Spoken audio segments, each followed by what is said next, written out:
Ayan tayo eh. Kamusta naman kayo dyan, mga ating mga kameta, YouTube, Facebook, ayan, mga ka-TikTok. Kamusta kayo dyan? Sabi nga natin, medyo magpahinga tayo ng konti. Grabe ha, kanina umaga rin, tuloy-tuloy yung mga interviews natin and all. Ngayon naman, nasa writing phase tayo ng breakdown ng mga key policy pronouncements at saka implications doon sa SONA, First State of the Nation Address ni Pangulong Bongbong Marcos. No? BBM. BBM. Alright, ayan. Build better and more. Ayan, talagang magaling tayo sa mga ganyan. Mga acronyms. Kamusta naman kayo dyan? Thank you for joining us, guys. Sana naman kay Kenneth joining us right away. Ayan. Pag-usapan natin today, guys, yung mga issues ng mga new policies na pinapasa ng gobyerno, including, of course, yung increase in taxes. Medyo magiging technical tayo ng konti. We're gonna talk about some numbers. We're gonna talk about some policy trade-offs and discussions. Sabi nga nila, madali magsalita, mahirap mag-deliver. No? So, i-discuss natin, guys, ano yung magiging mga trade-offs, difficulties, at saka mga kahulugan, no? At saka kahalagaan ng mga new policy proposals na narinig natin kahapon doon sa State of the Nation address of our President Bongbong Marcos. Of course, before that, meron tayong nakitang announcement, guys. Talagang meron na daw tayong new Senior House Majority Leader. Talagang senior talaga. Akala ko senior eh. Senior. Senior Ricardo. Ayan, mga kafuego. Mga ka-YouTubers. Subscribe naman kayo dyan sa channel ko. Ayan. Ayan, mga kafuego. Meron tayong bagong senior. Talaga hindi lang deputy, but senior deputy experience. How many years? 0 years.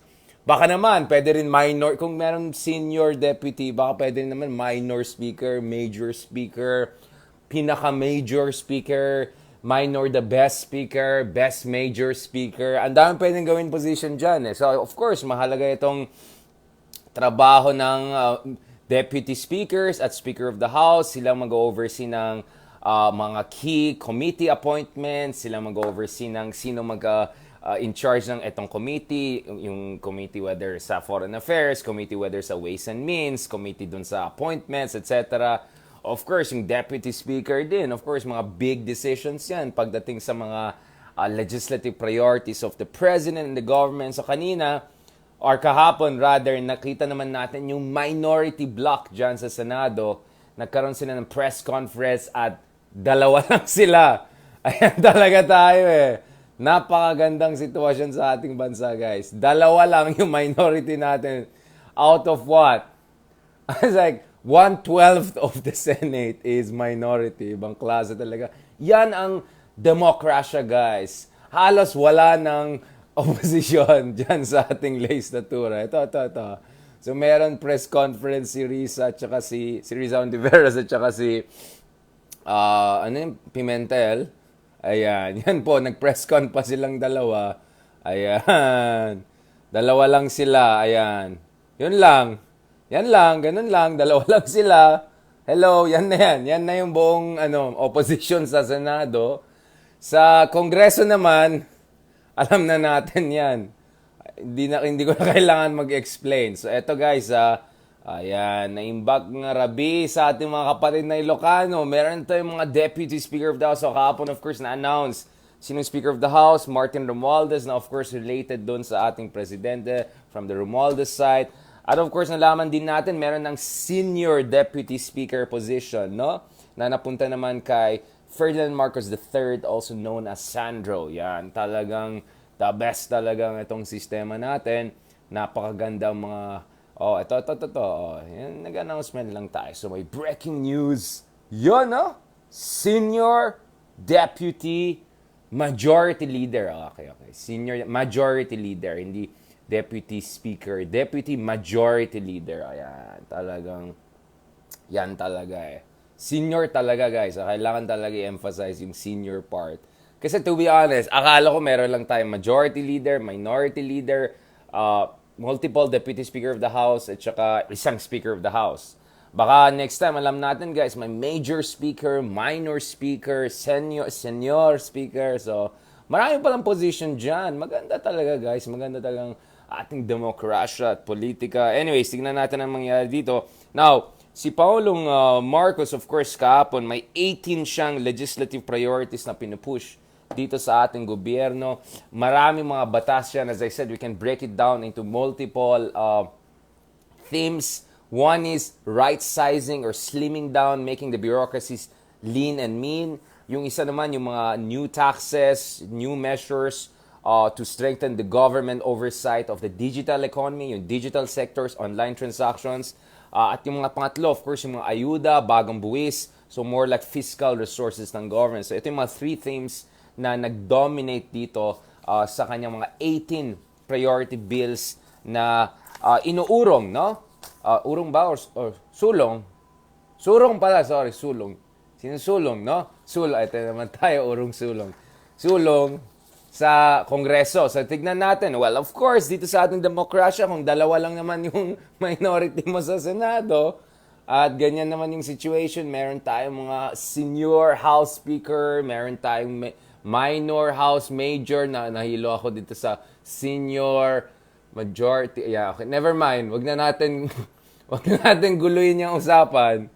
Basta. So, mukhang pwede umasa talaga ito si Pangulong Marcos dito sa bagong legislature kasi halos wala nang opposition dito, di ba? So, tignan natin yung level of coordination. Of course naman, to be fair, on the record, sinabi naman nila Mig Zubiri, yung mga iba't ibang liderato ng Kongreso na that will uphold the independence of the institutions and the checks and balances na, of course, are supposed to be the bedrock of any democracy. As I said, guys, hindi ako sang-ayon sa mga nega lang na opposition. Yung mga nega lang, kuda lang, etc. Pero at the same time, guys, wag natin kalimutan, hindi hari ang presidente, isa siyang constitutionally elected president, and we have separation of powers, checks and balances. Kung hindi nyo alam yan, hindi nyo alam ano ibig sabihin ng ating sistema. Alright? Sa ilalim ng ating konstitusyon, sa Ligang Batas, kailangan ng checks and balances. The judiciary checks executive and legislature, the executive and legislature or legislative branch check the judiciary, and the legislative checks executive, so on and so forth. The idea is that you never concentrate power in one system. Now, it goes in one branch of the state. The idea goes all the way back, no, to mga Enlightenment thinkers, and of course, yung American Revolution and their idea that you have to have a system which ensures wala tayong monarch or tyrant. Alright? Okay. Ayan tayo. So, mga ideas nila, Montesquieu, for instance. No? Kung titignan yung mga ideas nila on the state, ayan, maintindihan nyo. So, yung iba nagsasabi, wag tayo makomontra, sunod-sunod lang tayo dyan, dapat supportive lang tayo. Well, guess what? I'm all against kuda lang at negative, pero hindi rin ako naniniwalang dapat sunod-sunuran lang tayo, pauto-uto lang tayo. Alright? Ayan tayo. Ayan tayo. Yung iba kasi dyan, hindi nila naintindihan anong pinagsasabi nila. Okay? Ito, yung concept of separation of powers. Alright? It goes back to the works of people like 18th century philosopher Montesquieu. Alright? So, check nyo for instance itong Cornell Law School update dito. So, yung overview dito para maintindihan niyo ano ibig sabihin ng demokrasya. Hindi ibig sabihin ng demokrasya na sunod-sunuran lang, yes lang tayo ng yes. Alright? So, yung idea dyan is dapat may sufficient institutional independence ang legislatura. So, it goes back to Montesquieu, it goes back to American Revolution, etc. Para siguraduhin na walang mag-abuso ng puwersa niya in each branch of the state. So, kung may abuso yung Supreme Court, pwede sila ma-uphold. Pwede sila pwede sila may pananagutan dahil meron tayong executive and legislative branch. Kung may kalokohan ng ginagawa ng executive, may pananagutan din yan sa dalawang branches, so on and so forth, right? That's the whole idea, guys. At kasi mga kazadi, mga kafuego, kuda lang kayo dyan ng kuda. Oh, by the way, magpasalamat pala ako sa mga trolls natin. Ito yung nakakatawa. Pag may sinabi kang trolls, ang dami nag-react. Uy, hindi ka may troll Triggered ka agad Tapos, ang sarap mag-bash. Tapos yung kinoment mo, wow, thanks Biglang, uy, hindi ka may troll Ayan tayo Pumili kayo. Magta-troll ba kayo o hindi? Ayan tayo You cannot have it both. As far as I'm concerned, guys, nagpapasalamat ako sa trolls natin dahil silang nagpapataas ng ating engagement. So thank you sa mga trolls natin. Papunta na tayo sa exciting part dyan sa engagement levels natin. So, please, trolls, continue to comment and engage. I love it. Alright, continue to do it. Yun lang. Pero wag kayong kumuda kung wala kayong alam sa sinasabi nyo, including concept of separation of powers. Again, classroom paki-research separation of powers. Okay? Now, if you want to do more research, tignan yung ideas nila Montesquieu, among others, Enlightenment thinkers. Alright? Now, kung naniwala kayo sa Talano, maniwala din sana kayo sa Montesquieu. Alright? Kasing centuries old din yung mga yan. Ayan tayo. Diyan ako natatawa dun sa mga yung mga, wag sunod-sunod lang tayo, wag kang kumuda. Magpresidente ka na lang. O sige, pero chill lang muna tayo. Ikaw, ano ang bag mo sa buhay? Ayan na naman tayo sa mga kaibigan natin. So yan.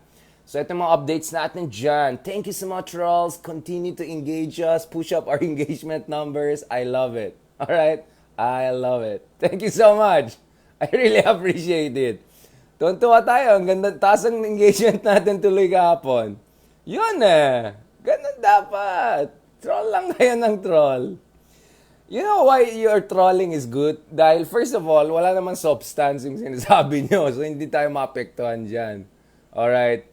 Pangalawa, sige, subukan nyo sabihin nyo, pangit tayo. Sige. Sige lang. At pangatlo, sige, subukan nyo lang. Sige, sige lang. Ayan tayo.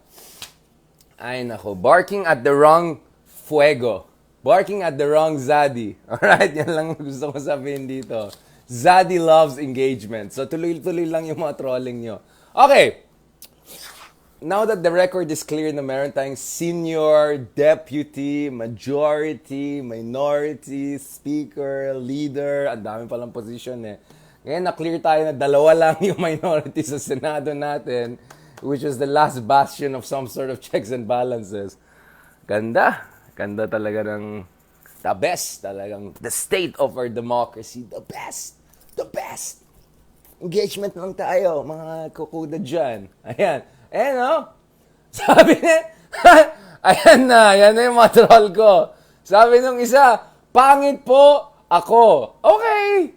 Uy, wala akong sinasabi. Sige, go ahead. Sige, okay lang. Sige lang. Sige, mauna muna kayo. Sige. Ayan na lang tayo. Inunahan na. Inunahan niya na ako. Hindi, okay. Sige. Basta, get the trolling rolling, alright? Get the trolling rolling, engagement higher, okay? Wala talaga hindi nag-iisip yung mga troll na yan. Hindi nila alam. Beneficial sa atin yan, okay? So please, continue, okay? Ayan tayo. Sige, sabihin nyo, pangit tayo. Sige lang. Okay, aminin ko, nagkape kasi ako ito.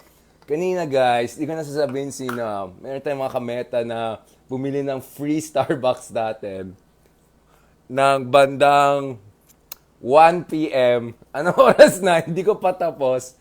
Ninanamnam ko siya ng ninanamnam. Parang, sayang totoo na to, hindi to 3-in-1. So since 1 p.m., unti-unti. Yan. Ayan na. Hindi pa tapos, may natira pa. Grabe, hyper ako dito sa totoong kape. Iba talaga pag di ka sanay sa totoong kape. Ayan. Yung mga... Okay. Ito na talaga. Okay guys, balikan natin. Since na-clarify na natin sa mga troll friends natin na actually we appreciate their effort because it increases our engagement levels. Stretching tayo ng konti. Sarap Stretching, engagement, relax. Ayan, balikan natin to. Ayan na naman, alas 14 na naman tayo. Grabe yung mga comments sa akin sa YouTube, Grabe yung mga YouTuber. Sabi ng isa, Sir, magtalino ka sana, kasi ang dami mong sinabi. Pero sige, matalino ka naman talaga. Parang ano pa talaga to? Yung isa, Sir, ang dami mong kuda, pero gusto ko pa rin pakinggan. Talagang, minsan di ko alam ba't nagko-comment ng iba ng ganito. Parang they're just thinking out loud. Okay, ito. Balikan natin. Ay, dami na. Sorry, nadidistract ako dito sa Instagram. Maraming mga ano. Okay, mga kakuda, mga zadi. Ayan, para umakyat yung engagement natin Sige lang, sige lang. Okay. Yan, masaya talaga tayo pag mataas ang engagement. O sa kahapon, medyo marami tayong pinag-usapan. Pero today, balikan ko itong issue. Okay, let's get serious na guys. Ito. So kahapon, may announcement si Pangulong Marcos na ito na talaga. So finally, may clarification tayo na talagang aakyat ang buwis, no? Okay na, ito na si Zadi. Let's go na to serious. Pag-aralan natin na mabuti. Okay. So ayon sa ating presidente, ito na, nag-impose na tayo ng bagong digital tax, no? Na it's supposed to raise couple of $1 billion. So ayon sa presidente natin, our tax system will be adjusted in order to catch up with the rapid development of the digital economy. Alright? So kaya nag-push sila ng bagong tax measures that will affect the online transaction sector. Of course, gusto natin malaman ano yung reaction ng ating mga kaibigan in the small and medium enterprises who are very active on online sales, yung mga influencers dyan, at saka yung mga, of course, yung mga malalaking startup companies, among others who have been making big money, especially yung mga startup companies, yung mga soon-to-be unicorn or almost unicorn level na, diba? Ito yung mga $1 billion or hundreds of millions of dollars in terms of valuation, no?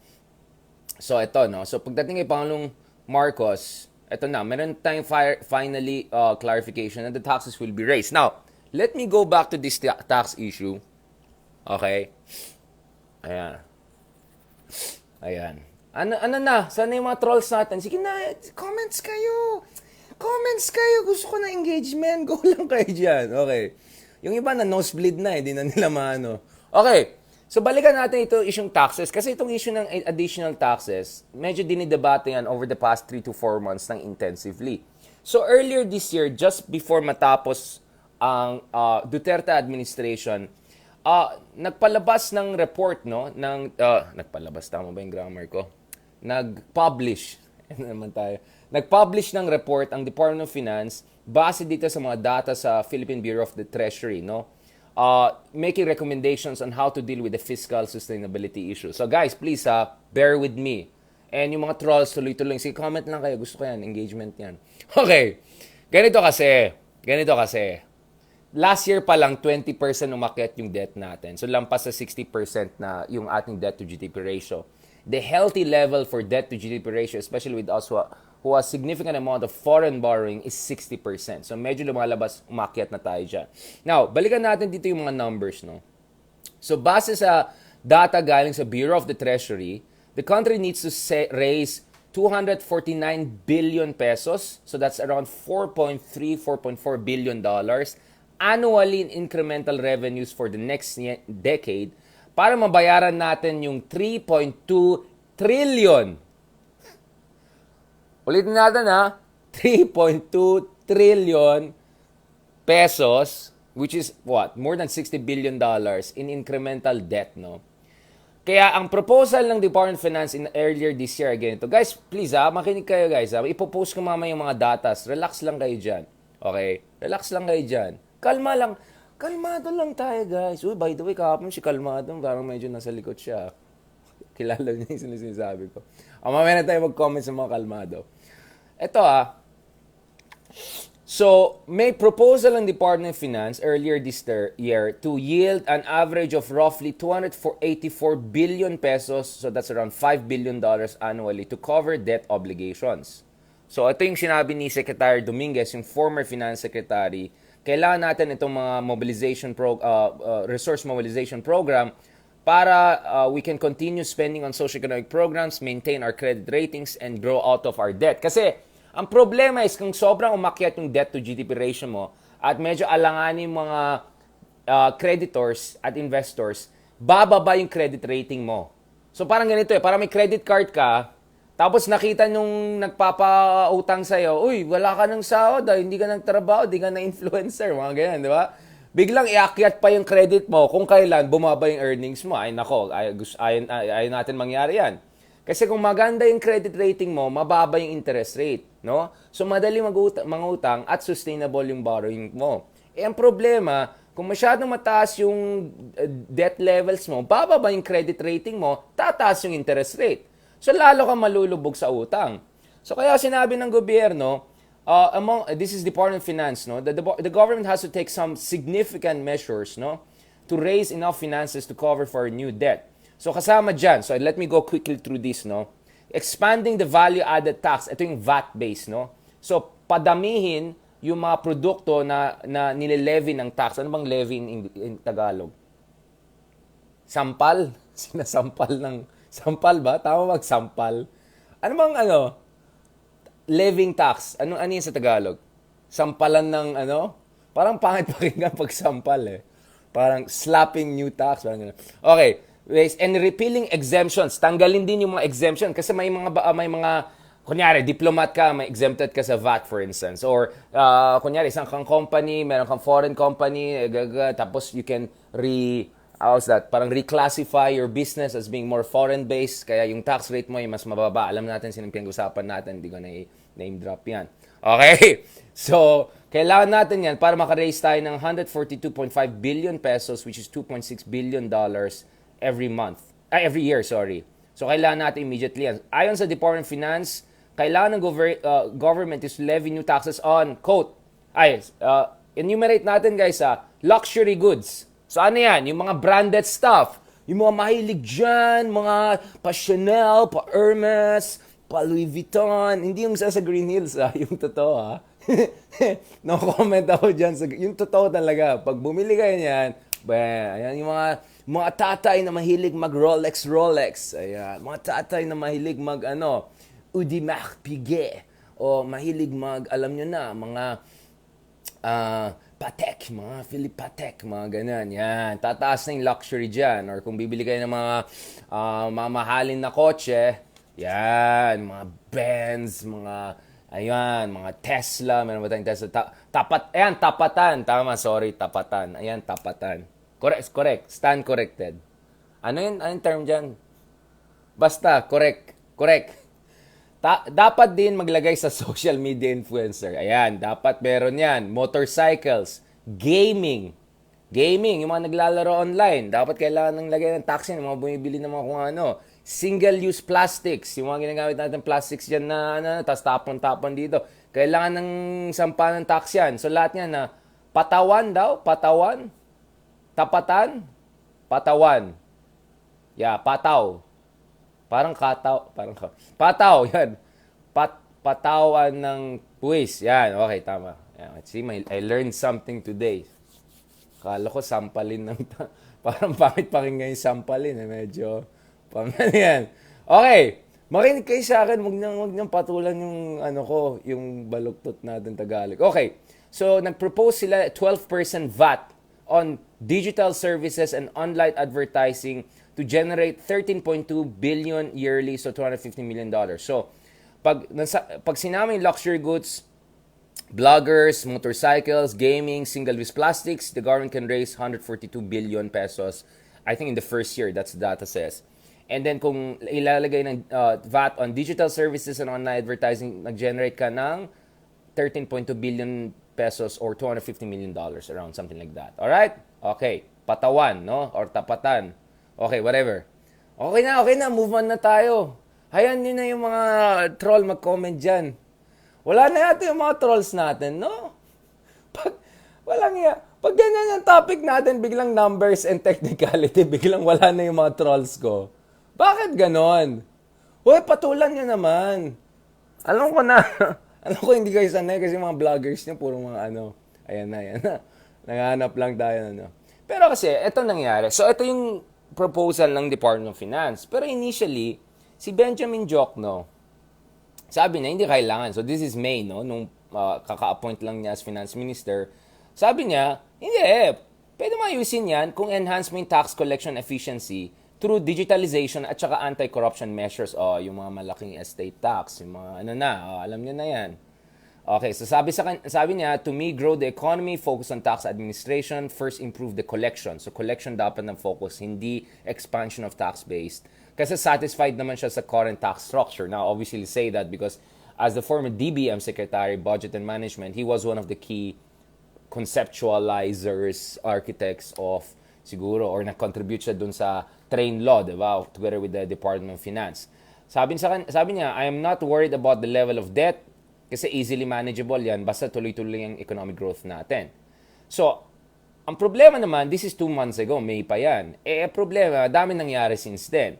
Medyo naging mas malala, medyo naging dark yung outlook for economic growth dahil nga nag-slow down yung economy ng China, nagkaroon ng inflation partly also because umakyat yung presyo ng mga bilhin, and also because nagtaas ng interest rate ng Federal Reserve, so umaalis ang capital sa atin. So kailangan din natin magtaas ng interest rate para hindi sila umalis masyado. Ayan tuloy, yung growth natin ay magsasuffer dyan. Kasi sabi natin, di ba guys, kung inakyat mo yung interest rate, mas mahal mangutang, at kung mas mahal mangutang, mas mahirap din kumuha ng kapital para mag-invest sa mga businesses. At kung mas mahirap mag-invest sa businesses, mas mahirap din mag-generate ng new jobs. Kung mas mahirap mag-generate ng new jobs, mas konting pera sa taong bayan para gumastos sa mga... You get what I'm saying? So that's the cascade effect, no? Multiplier effect, no? So reverse multiplier effect, right? So yun ang in-explain ko dito sa inyo, no? So this last month naman, Secretary Balisacan, yung isa pang top technocrat natin, sabi niya, baka naman kailangan na talaga iakyat yung buwis. Kasi sabi niya, if you want more public services, if you want to invest a lot into our health and education and social sector, and to our farmers, you must have resources for that money. So obviously, you can only go so far with an improved tax administration. So in short, kini-question niya yung sinasabi nung isa na ang kailangan lang tax efficiency in terms of collection. Kaya sabi niya, I think we should, meaning part of the fiscal consolidation is to eventually also come with new sources of taxes. Although, aminado naman si Balisacan, you don't want to raise taxes kasi nga, sa gitna tayo ng difficult economic conditions. Pero, something has to give. Hindi naman pwede, mas malaking ayuda, mas malaking tulong. At the same time, hindi ka nagre-raise wala kang resources. So, saan ka kuha ng pera ngayon, di ba? Hindi rin pwede utang ka ng utang, and taas ng utang natin, kung tuloy-tuloy ito, di baksak yung credit rating natin, di lalo na maging mahirap mangutang for the future and also paying for previous debt. You get what I'm saying? Kaya nga sinasabi ko guys parate, yung konsepto ng trade-off. Walang free lunch sa economic policies. You go for A, B, you cannot have B. You go, or at best, if you can balance A and B, C will suffer. You know what I'm saying? You cannot have it all, guys. You cannot have it all. And if you get one thing wrong, may domino effect, may cascade effect yan. So may secondary implications and consequences yan. Kaya, huwag kayong magpabudol-budol lang dun sa mga magagandang sinasabi ng mga tao. Tignan nyo na mabuti kung feasible ba itong sinasabi. Kaya ba yan? Siyempre, pag politiko, sasabihin niya, kaya lahat yan. Kaya, unity na yan. Sagot na sa lahat. Pwede na i-Gcash yan, di ba? Pero pag i-analyze mo, guys, ayan tayo eh. Kailangan talaga na maayos. So ngayon, mukhang aminado ng bagong administration natin na we have to do something about our fiscal base. Kaya sabi ni President Marcos na we need to have new value-added tax on digital services, no? Which are expected to generate, ayon sa kanya, 11.7 billion pesos or $208.6 million dollars in revenue by next year. If yung Kongreso ay makapasa ng mga sapat na legislations, mga batas, para ma-implement ito ng epektibo. Kasi syempre, kailangan din ng proper legislation siguro for that because we're talking about new taxes siguro here. No? So, hindi naman pwede executive prerogative lang ito. So, it's essentially calling for that. No? So, in a way, nakikinig na si Marcos dun sa at least some of the advice, fiscal financial advice na binigyan ng Department of Finance earlier this year, no? Siguro not fully, but yun. And then of course, naintindihan mo what are the reasons, of course, for Marcos not to be excited about raising taxes. Siyempre, ayaw ng tao di ba, sa gitna pa ng situation na yan.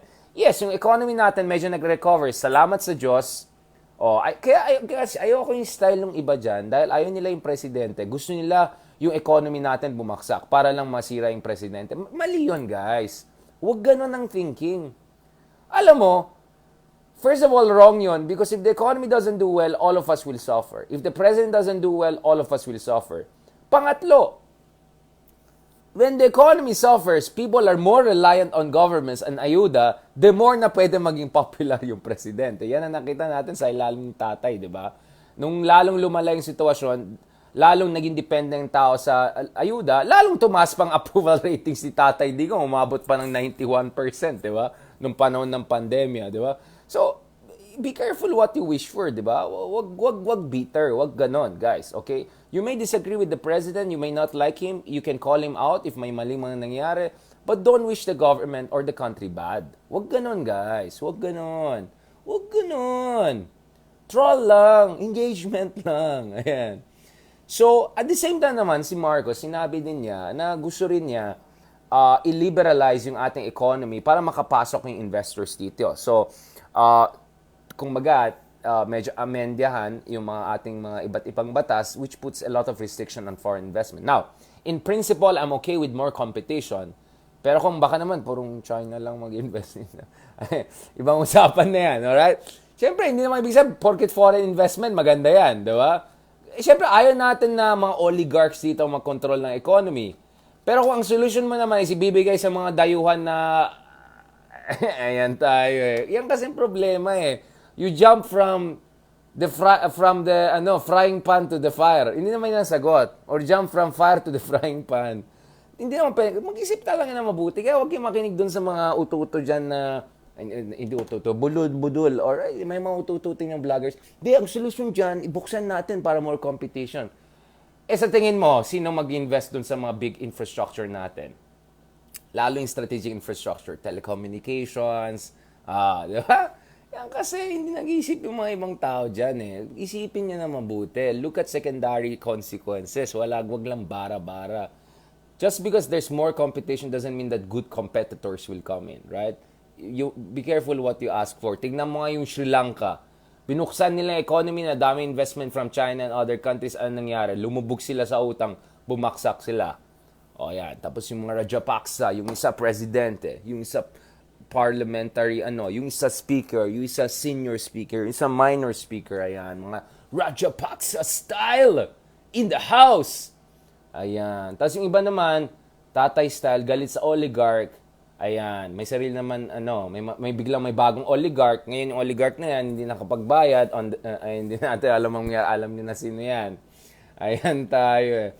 So sabi ni Marcos, kailangan natin i-right size yung government, reduce red tape, liberalize our laws, because this reform mechanism seeks to enhance the government's institutional capacity to perform its mandate and provide better services while ensuring optimal and efficient use of resources. Kasi ang problema naman dyan, marami kang tao sa gobyerno, pero marami naman dyan, hindi natin alam kung anong ginagawa nila dyan, di ba? Siyempre, gusto mo siguraduhin na walang ghost employees, walang redundancies, etc. So, lean and mean government ang gusto niya, di ba? At the same time naman, meron din siyang mga backup plan. Sabi niya, yung ayuda, yung mga 4Ps na ibibigay, yung subsidy sa fuel, palakasin yan, ayusin yung situation. Bawasan dapat ng corruption, hindi masyadong na-mention yan, but something has to be done about that. So I think corruption reduction is important, including dapat may pananagutan sa mga dating kurakot, no? Dating mga administration ng mga kurakot, dapat may mangyari dyan. Alright, see. Leave the room. Okay, alam niyo na sa inyo yan. Okay. Ayan na, pasok na yung mga trolls. Mag-comment na kayo dyan. Ayan tayo. But wala na yung mga trolls ko. Nag-comment lang ako ng mga nag-usap lang tayo ng mga fiscal deficit, value-added tax. Wala na. Wala na yung mga troll ko na gano'n na. Wala eh. Tingnan natin. Sabihin ko, Lenny. L-E-N-I. May code yung mga yan eh. Parang bot sila eh. Yung iba. Sabi mo lang yung mga code word. Biglang nagre-react na sila. Lenny. L-E-N. Ayan. Okay. Okay. Balik tayo dito. Yan. Ayan tayo. Now, in fairness naman, may mga sinabi si Marcos na realistic naman ng iba. For instance, medyo less fantastic yung goals niya. For instance, sabi niya, doon sa debt level, gusto natin ibaba below 60% by 2025, no? So, I think kaya naman yan from around 63%. Pero to make it 53% by 2028, which is what I heard from some government officials, I'm not sure about that. having to have more than the debt budget deficit from around 8.5% to 3% in the next 6 years. Not sure about that. Okay, growth rates 8%. Not sure about that. But 6 to 7% dapat lang. Dapat lang. Tignan natin yan. Now, anyway, the president also made some populist promises. I would even say progressive promises, including dun sa moratorium on debt payment dun sa mga magsasaka na beneficiaryo ng agrarian reform, at saka possible distribution of up to 50,000 hectares of government-held land sa mga veterans at saka mga landless farmers among others. No? Tsaka yung suporta sa fertilizer, seeds, feeds, fuel, pesticides dun sa agricultural sector, at enhancing the overall efficiency at saka infrastruktura and financing financing mechanisms pagdating sa ating magsasaka. In fairness, may mga farming group actually natuwa dun sa speech ni Pangulong Marcos. So for instance, ang director ng Samahang Industriya ng Agrikultura, Executive Director Jason Cainglet, is that correct? Cainglet, yeah. Sinabi na sa media, condoning loans of small farmers and instituting financial assistance to help farmers are positive developments for the agriculture sectors. It is by and large a welcome start. So, may mga na-impress din naman sa mga galing sa mga agricultural sectors among others dito sa mga ibang promises ni Pangulo. So, in short, sabi ko nga guys, there's no free lunch. Kung gusto magbigay ng ayuda, gusto mo tumulong sa mga magsasaka, you need money, you need resources from that. So you cannot just get from someone out of someone's mouth and put it in. You need to raise new sources. But for that, we also need, guys, new, more efficient ways of strengthening our fiscal base among others. Wait lang ha. May ano tayo, Shopee. Sagot lang ako. 1 second. Ayan, para makabalik yung mga... yun din, tama, Melchor. Yung science-based agriculture, yung overall value chain for agricultural sector.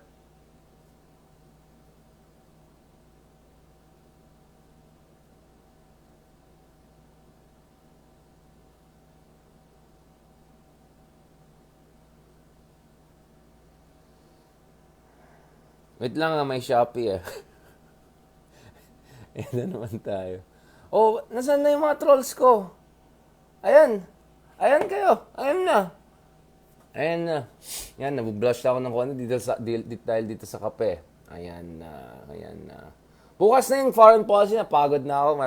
Marami pa akong trabaho. Bukas na ha. Balikan natin. Okay? Yun nga napansin guys, hindi pwede sabay-sabay lahat. Parang na-overwhelm tayo eh. Hindi maganda eh. Talaga dapat systematic tayo. Alright, magte-thank you nga ako dyan sa mga ating mga kaibigan. Ayan. Ayan, thank you tayo dyan. Ayan, si Salima ang medyo minimension yung estate tax ni. Alam nyo na yan. Hindi na tayo magsalita masyado dyan kasi alam nyo na yan. Ayan tayo. Ayan. Ini-impose. Okay, patawan ba yan? Sabi niya patawan? Kala ko nga, ano eh. Yung sampahan sa kaso yun, di ba? So, patawan. Tapalan. Tapalan ng buwis. Oh, okay na yan. Thank you dyan sa mga ating mga Tagalog teachers dyan. Kay Maggie Ninobla, kay Angeline Liesol, kay Mitch Canoy. Salamat. Yan, tapal daw. Di ba tapal yung parang yung sa basketball? Magbablock ka, di ba? Yung tapal yun, di ba? Kung kunyari, mag 3 points ka, tapos, tapal, gano'n. Di ba tapal, gano'n? Ayan. Ayan. Patawan. Okay. Parang pwede rin tapal din. Ayan. Grabe naman si Hermes now, Pancit Canton later. Grabe naman yan. Buhay influencer. Daming branded. Tapos yung pala, noodles. Ayan na naman tayo. Yan. Patawan daw. Nagpapataw. Yan, tama, nagpapataw. Wait lang ha. Sulatan ko to May natutunan na tayo. Okay. Papataw. Pataw ng buwis. Pataw ng buwis. Okay. Uy, may nag-comment nga Sir, parang dami mong Tagalog na yun, ah. Medyo ako hindi sanay, ah. Grabe naman kayo, wala talaga kayong tiwala sa akin. Walang nga. Kahapon nga eh. Ayan, salamat kay Luis Santos. Patawan or pataw, sabi ni Glenn. Sabi ni Joanna Bawson, we can be middle income wealthy in 2024, I suppose you mean, right? Dapat 2019 pa yan eh, kung maayos yung dating administration. Dapat sana noon pa lang nag-upper middle income na tayo. Imagine mo, mas mababa tayo sa Indonesia and Vietnam ngayon. Forget about Thailand, Malaysia, Brunei, and Singapore. Parang bottom half talagang Pilipinas sa ASEAN ngayon eh. 2024, tama, Joanna Bawson, yeah. Pero 2019 pa dapat yan, hello. Patawan read as like patulan. Patawan, patulan. Mamaya na tayo dyan. Sampal. Tama, di ba? Mas tama yung sampal ng buwis. Kasi masakit eh, di ba? Sampalan ng buwis. Sampalan. Ayan tayo. Vic. By the way, guys, let me be very clear about this. Lahat tayo nagbabayad ng buwis.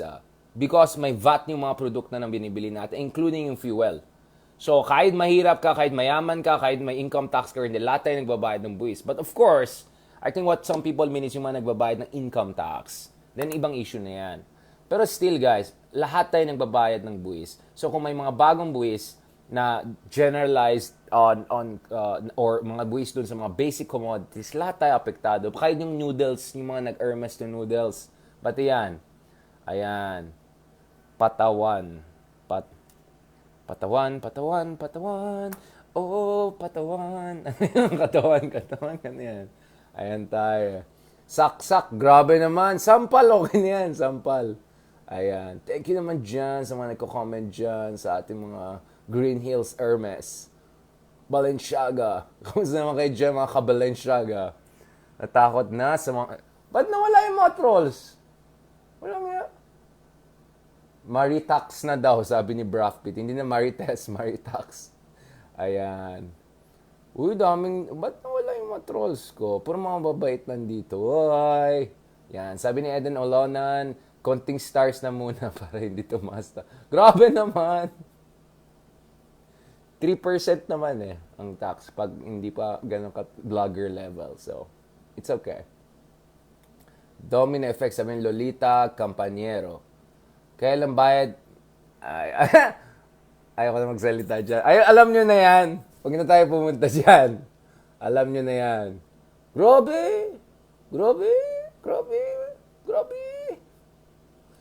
Anong los-los? Grabe naman yung comment ni Za. Ayan, sabi ni Ariel de Guzman, 10 grand. Troll pa ako, prof. Ang sakit naman ng sinabi mo. Bakit? Grabe! Ang drama. Ang drama. Ay shush. Ang daming drama. Amiles Tupinyo, salamat. Ayan. May isang troll na, wala na, kinawawa nyo. Kumikita lang naman eh. May buwis kayo mga trolls. Tayo dyan. Hello, Prof. Kamusta naman dyan kay Amiles Tupinyo? Yan. Talagang supporters natin dyan. Ano sinabi? May French tayo dyan. Ano? Votre chance avec milliardaire. Grabe, billionaire ka pala. Wow, May troll pala ako na French-speaking na billionaire pa. Milliardaire. Ayan. Wala na. Sa kaka-French. Milliardaire. Ayan. Ayan tayo eh. Mga Hermes to Pancit Canton. Grabe talaga mga pangasal niya talaga. Damay-damay na yan. Ayan. Thank you kay Vic Kiempo sa support nyo. Ayan. Good evening naman dyan kay Lani Espirito. Ayan. Kabikay Pigan kasi, sabi ni Joe Apostol. Ito ba yung mga minor, major speaker? Ayoko na mag-comment dyan. Sabi ni Maria Fernanda. Thank you pala sa support nyo. Salamat naman dyan. Thank you dyan sa mga sumasali from Silicon Valley, kahit boy libre pa. Kaya nagparinig talaga eh. Menalda Pauya. Salamat naman dyan. Thank you very much for your support. Thank you din sa kay Mitch. Patawan parang Palawan. Ayan na tayo eh. Alam mo pinakagusto ko, guys? Alam mo yung mga memes na ano yan, parang nagmahal, nasaktan, tapos yung pangatlo na i-fill in the gap, di ba? Parang ganon. It's like, alam pa, I think ang simulan dyan yung kay, di ba, Caesar. I came, I saw, I conquered. Parang ganon. Ito, nagmahal, nasaktan, tapos ganun, fill in the gap. Yan, may mga ganun drama sa buhay. Ayan. Supalpal, grabe naman. Tapal, di ba yung tapal sa basketball? Yung block mo ng ganun, tapal tawag dyan eh. Ayan, tapalan.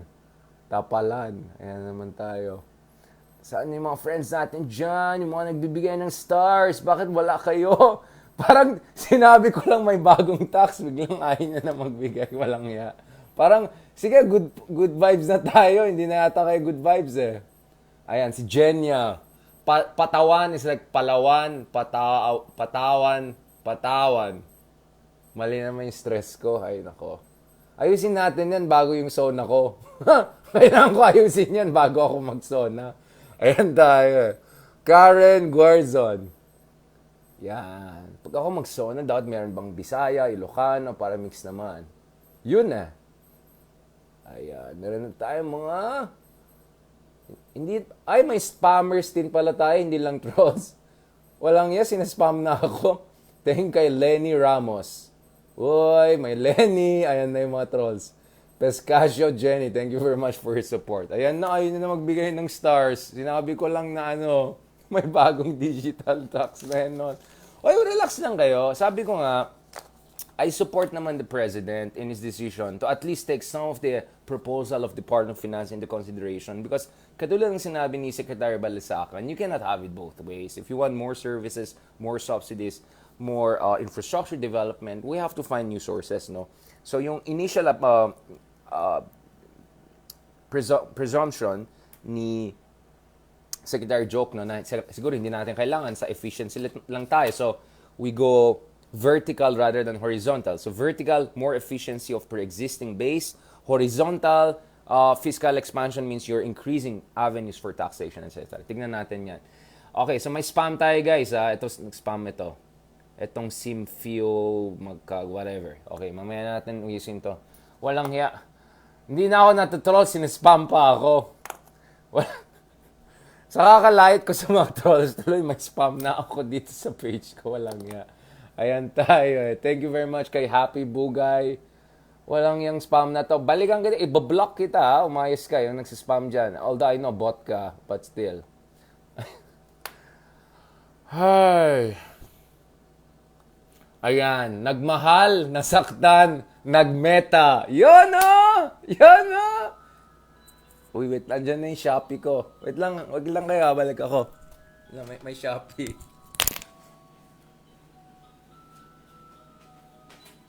Hello po, meron na yung delivery.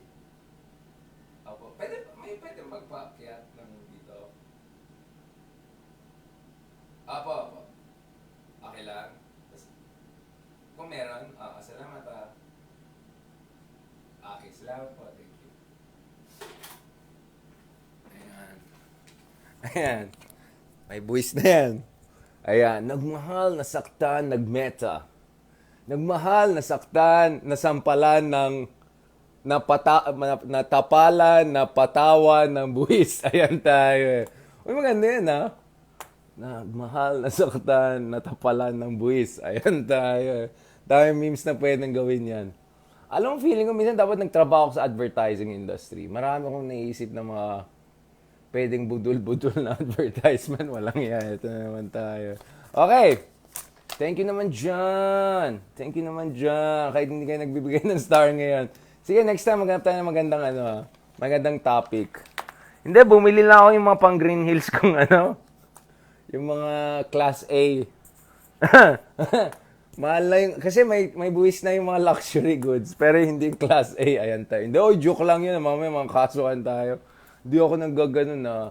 Legit lang tayo. Ito mga guys, binili ko doon sa harap ng sa military lang, mura lang ito, cotton lang. Ano lang to.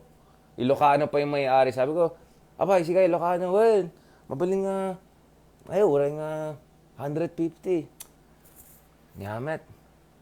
Sige, Mabalinan, ganun. Ayan na, nakakuha tayo ng ganyan, 150. Thank you kay ate ha. Nakakuha tayo ng cotton, ayan. Yan tayo eh. Ayan yan, nagmahal, nag-Shopee, napatawan ng buwis, ayan. Nasaktan, nag-Shopee, ayan. Ayan naman tayo. Marami tayong mga gawa dyan. Grabe naman, unbox na daw. Wala, ano lang yan? Ano lang yan? Mga pang-exercise, pang-zaddy. Zaddy to the right, zaddy to the left, zaddy. Mga boxing, mga ganyan. Hindi, kunyari lang. Joke lang. Okay. Nawawalan na yung effect yung totoong kape. Since 1 p.m. pa yan. Maganda talaga mga totoong kape. Kaya yun. Ay. So, maraming salamat. Ayan, natapalan tayo ng spam. Yan ang hindi ko na-anticipate. Spam pa lang problema ko ngayon, hindi troll. Tingnan nyo yung nagsispam sa atin, ha? Naka 20 comments ng walang ya. Ayan. Alright. O, yung iba dyan, okay na yung notification? May notification na kayo? Pag nag-ano ako? Dami nagreklamo, wala daw notification. Walang yung meta na yan, tinanggal yung notification. Nagmahal, nasaktan, nawala ng notification sa meta. Ayan tayo. Okay. Thank you talaga guys. Thank you talaga. Hopefully, later this year, mag-organize tayo ng meet and greet. Book launching tayo para in-person tayo. Pero bilhin niyo yung libro ko para i-wire tayong signing. Thank you din dyan kay Ma'am Jocelyn na nag-meet and greet kami ng sandali. We bump into each other ng sandali dun sa Starbucks. So, thank you very much. Yan. Ayan na, nabulol na. Ano yan? Nagmahal, nasaktan, nabulol. Walang ya.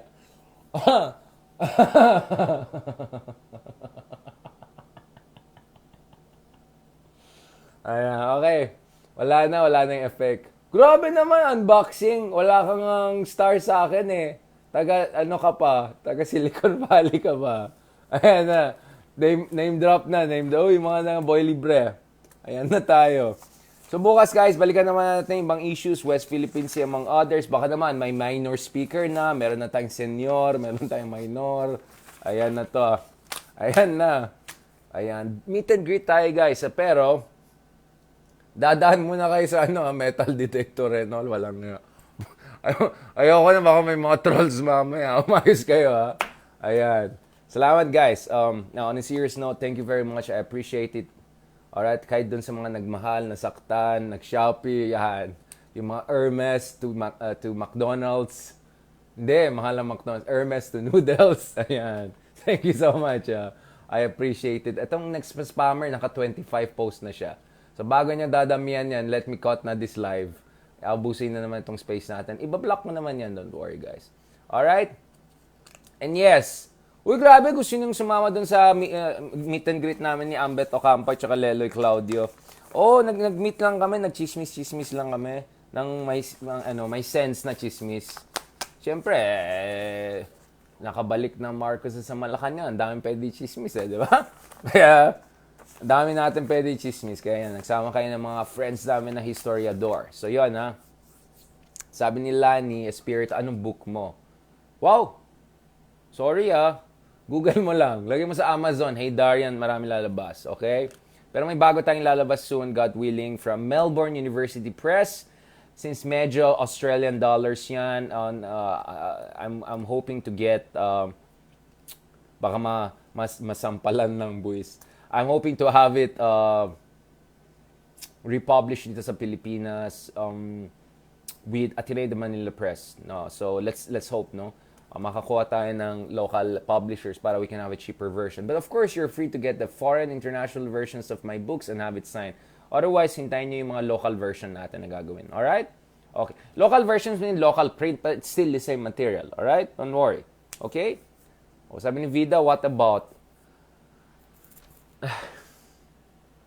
Google po. Google nyo na yan. Ubus na yung laway ko. Okay? Ano yung ghosting bill? Ano daw? May bill sa ghosting? Ano yung stalker? Ayan. Nagmahal, nasaktan, nag-ghosting, nakasuhan. Ayan tayo. Ayan tayo. Nag-Shopee, nasampalan ng buwis. Ayan. nagmahal, nasaktan, napatawan pa ng buwis. Ayan, sabi ni Carmela Pasamba. Ako, nagmahal, nag-Shopee, na-spam pa ako, na-troll pa. Ayan tayo. Wala, de promise, wala talaga yung mga trolls. Di ko alam bakit. Ito na nga, ako na nga nagsabi please, troll. Please, we need engagement. Pagandahin nyo yung engagement nyo, mataas ng buwis natin. Okay? Kailangan na natin engagement. Kaya please help me. Troll me, please. Okay? Thank you. Uy, salamat naman kay Jimmy Bala. Wow naman. Wow. Uy, may biceps, oh.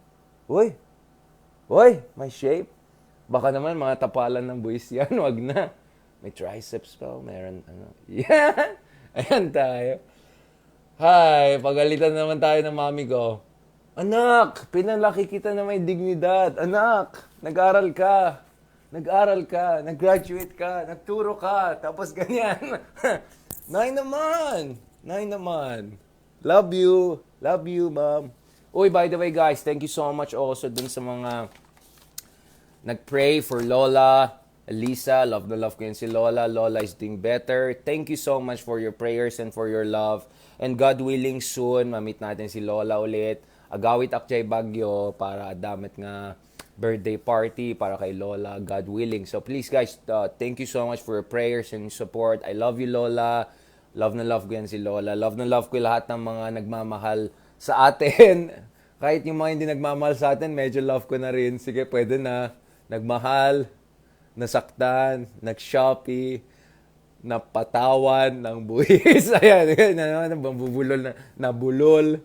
Ayan, na antmano. Ayan. Okay. Tama na yan. Okay, bablock ko yan, Naval. Don't worry. Balikan ko yan. Walang yung spammer na yan. Pero, kung yung spammer na yan ay nagpaakyat ng engagement natin, why not? Why not? Naka 25 comments na siya dito. So, why not? So, mga spammers, trolls, mga tuloy lang ang engagement nyo dito. The more, the better. The more, the betterest test. Okay? So, yan. So, thank you very much, guys. Spread the love. Huwag mag-shopping masyado. Konti lang. Ayan. At huwag mag-ghosting. May bawal na daw yan. Bawal na mag-ghosting. Check nyo naman si ate. Nakakuha tayo ng 150 pesos. Cotton. Yan. Original. Made in Pasig. Yun, no? Racket lang yan, guys. Racket lang tayo. Okay, ang daldal ko. Alam mo, ba't ako nadadaldal lang sa sarili ko minsan? But, Richard, bakit ka nagdadaldal? Wala ka namang kausap. Kausap mo lang yung screen. Imagine kung may alien, kunyari, na walang technology. Yung lalaki na to, kaya ba nag-usap doon sa screen? Wala na, ma'am. In the future, ganun na lang yung love life natin. Mag-usap lang tayo sa screen. Yun na yung love life natin. Alright? Thank you very much, Melchor. Dami mong comments, wala ka pang stars. Ayan tayo nag-name drop na. Sorry. Nagmahal, nasaktan, nag-name drop. Ayan tayo. Okay, thank you rin kay Raymart Kusipag for your support. Okay. Parang na-miss ko kayo, promise. Minsan parang na-miss ko kayo. Tapos, hindi rin. Parang, na-miss ko sila pero, hindi rin. Depende yan. Grabe pala effect ng Starbucks na to. Kanina pa akong hyper, Okay, balik na ako sa katotohanan. Mali pa yung oras ko sa watch ko. Okay. Mahal kasi alam mo yung mga di ba yung mga watch na walang battery? Walang nga battery watches, bibili ka pa yung ganyan-ganyan, i-rotate niya. Ang sagot lang dyan, ganyan-ganyan ka lang, Ganyan-ganyan, tapal, ganon. Ayan na, meron ka na may pang-charge sa watch mo. Hi! Ayan, meron tayong troll. So sinabi, anong mga requisites para matawagan na professor? Well, technically, I was assistant professor in De La Salle, which is like a junior professor and associate professor, part-time lecturer sa PUP, at magtuturo din tayo sa ibang university soon. So, I don't know what's that question supposed to mean. Alright, okay. Ay nako, yung mga trying hard dyan. Mga trying hard. Di na wala naman publication. Google Scholar 0. H-index barely 1. Yan. Sige lang. Sige lang. You're asking for it. You're asking for it. Alright. Alam mo, naisip ko, siguro, dapat di ko sinabi yung presyo eh. Itong pwede ko iparaffle sa inyo. Siyempre, yung hindi yung sinuot ko, bili ako ng marami kay ate. Itong ngayon. Wala pang buwis. Sana. Pamigay natin. Bigyan ng jacket yan pag may troll. Bigyan ng jacket yan. Kuha ako ng discount kay ate dyan. Yung Ilocano ng ate dyan. Para meron tayo dyan. Okay. Mga nagmahal, nasaktan, nagkape, na hyper, madaldal. Tama na yan. Tama na yan. Ayan na yung mga trolls ko. Ayan na sila. Ayoko na. Ayoko i-off. Sige lang. Go lang kayo. Engagement tayo. Sige lang. Pataas yung engagement natin. Ayan. Ayan tayo. Ayun na. Okay. Alam mo yung yung UFC fighter, anong tawag doon? Anong pangalan nun? Yung Patty, yung parang hair niya, parang Patty the Body. Yung parang kamukha niya si Boris Johnson. Di ba ganun siya? Yung tawa siya ng tawa, tapos biglang seryoso siya. Biglang pag mag-away na siya, parang gayahin natin yan. Ay, nako. Ay, wag gayahin niya. Okay. May bigla akong nakita dito sa YouTube na kakaiba. Okay. I-off ko na yan kasi nasisira na yan pag in-update ko sa podcast ang sabog ng conversation. But guys, don't worry. By the way, dun sa mga numbers, mga ganun na pinost natin, ipopost ko yung article ko that details all of these numbers I mentioned on fiscal deficit targets, on debt targets, on new taxes, which areas, how much revenues to be shared. So guys, lahat ng mga yan ipopost ko. So don't worry about the numbers, alright? But I thought we have to have a proper discussion. Napansin ko lang, pag pinag-usapan yung mga numero, mga data, mga ganyan, nawawala yung trolls ko. So parang ayoko na masyado magsalita. Nawawala eh. Kumunting engagement natin tuloy. Na, joke lang. Alright, thank you so much. God bless and hasta mañana. God willing.